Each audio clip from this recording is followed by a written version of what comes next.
Well, it seems almost clear now that the Uttarakhand government is set to introduce the Uniform Civil Code bill. This as the committee, the panel on Uniform Civil Code, is set to submit the report by February the 2nd.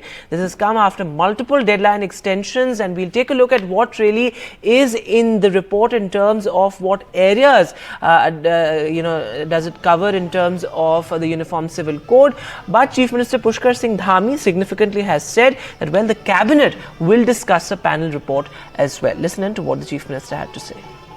Draft बनाने के लिए committee का गठन किया। Justice Ranjana Prakash Desai जी की अध्यक्षता में committee बनी। कमेटी ने अपना काम पूरा कर लिया है और उन्होंने हमको बताया है कि 2 तारीख को वो हमको ड्राफ्ट दे देंगे और उनका ड्राफ्ट देने के बाद उसका आकलन करेंगे, उसको मंत्रिमंडल में लाएंगे। उसके बाद विधानसभा में जो विधेयक बनने की दिशा में, एक्ट बनने की दिशा में जो कार्रवाई होती है, उस कार्रवाई को हम आगे बढ़ाएंगे। And I'm being joined by Kishore Rawat from Uttarakhand, and Vasudha Venugopal is also with us in studio. But Kishore, going across to you first, अब ये साफ हो गया है कि उत्तराखंड गवर्नमेंट जो है यूसीसी इंट्रोड्यूस करने वाली है विधानसभा में भी, लेकिन टाइमलाइन किस तरह से आप देख रहे हैं? 2 तारीख को जो पैनल अपनी रिपोर्ट सबमिट करेगा, उसके बाद कैबिनेट डिस्कस करेगा, किस तरीके की टाइमलाइन आप देख रहे हैं इस वक्त? बिल्कुल 2022 में उत्तराखंड गवर्नमेंट ने कहा था कि, और पुष्कर सिंह धामी जो मुख्यमंत्री थे उन्होंने कहा है कि यूसीसी बनाएंगे। उसको लेकर लगातार कमेटी बनाई गई और कमेटी को 5 बार टाइमलाइन इसकी बढ़ाई गई। अब कमेटी ने अपना ड्राफ्ट पूल को तैयार कर लिया है, यूसीसी की कमेटी ने, और लगभग 2 फरवरी को अपना ड्राफ्ट वो सरकार को सौंपेगी। इसकी जानकारी खुद मुख्यमंत्री पुष्कर सिंह धामी ने दी। जो पूरा ड्राफ्ट है उसमें हर स्टेक होल्डर्स को रखा गया है, हर स्टेक होल्डर्स का ध्यान रखा गया है, चाहे वो किसी भी रीजन का होता है हो या फिर किसी भी एसटी, एससी, ओबीसी या किसी भी उसमें हो, उसका एक ड्राफ्ट तैयार किया गया। हर किसी के बारे में एक बात, जो चीज़ें उनसे सलाह ली गई है उनके बारे में पूछा गया है कि इस ड्राफ्ट में क्या क्या होना चाहिए इस यूसीसी कानून में। इसको लेकर अब 2 फरवरी को सरकार के पास ड्राफ्ट आएगा और फिर उसके बाद ये लॉ डिपार्टमेंट और कैबिनेट के बाद ये विधानसभा में जाएगा और जहां इसे कानून बनाया जाएगा। और विधानसभा का सत्र भी 5 फरवरी से शुरू होगा। 5 से 8 फरवरी तक का 3-4 दिन का सत्र रखा गया है। इसमें और बिल भी लाने, लेकिन सबसे महत्वपूर्ण यूसीसी है और यूसीसी को लेकर न सिर्फ सेंट्रल गवर्नमेंट बल्कि अन्य राज्यों की सरकार भी इस बात पर इंतजार कर रही थी कि कब उत्तराखंड सरकार का यूसीसी का ड्राफ्ट आएगा, उस कानून में किस तरीके का प्रारूप होगा। हो सकता है कि कानून बेहतर हो और इस बारे में सभी जो कानून के जानकार हैं उनसे राय ली जा चुकी है, तो हो सकता है कि अन्य राज्य भी इसको अडॉप्ट करें। लेकिन फिलहाल यूसीसी कमेटी ने अपना जो ड्राफ्ट है वो तैयार कर लिया और 2 फरवरी को वो उत्तराखंड सरकार को सौंपेगी, जिसके बाद ये कैबिनेट में लाकर इसको विधानसभा में लाया जाएगा। जी, तो आने वाले विधानसभा सत्र में कहीं ना कहीं इसको इंट्रोड्यूस किया जा सकता है। Vasudha Venugopal is also with us. So Vasudha, as Kishore also pointed out, the committee was to submit the report back in November 2022. After that, there were multiple deadline extensions. Before the state polls, it was a big sort of poll promise as well. But take us through what all is sort of the areas that the report is or the panel is looking at, because of course inheritance was a big issue, gender equality was of course also being looked at as a big issue. So talk to us about that, and also other states that will now follow, particularly Assam and Gujarat.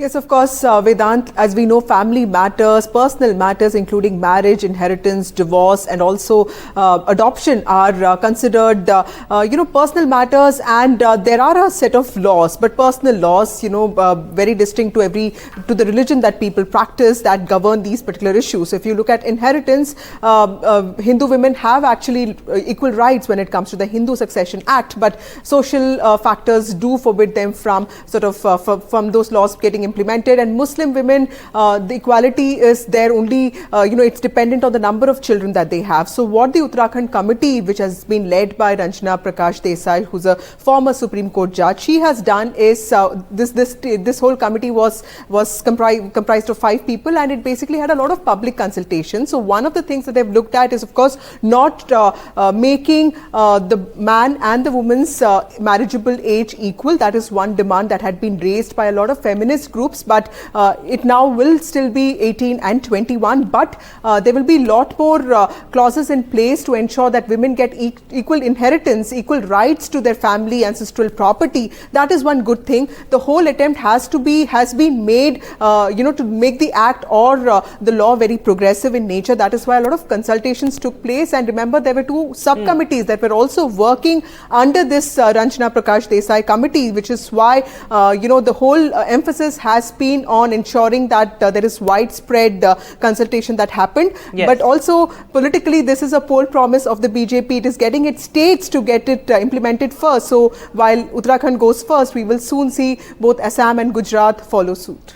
As you said, Vasudha, this was a big poll promise of the BJP, but do you see this becoming sort of a political plank going into the 2024 general elections as well?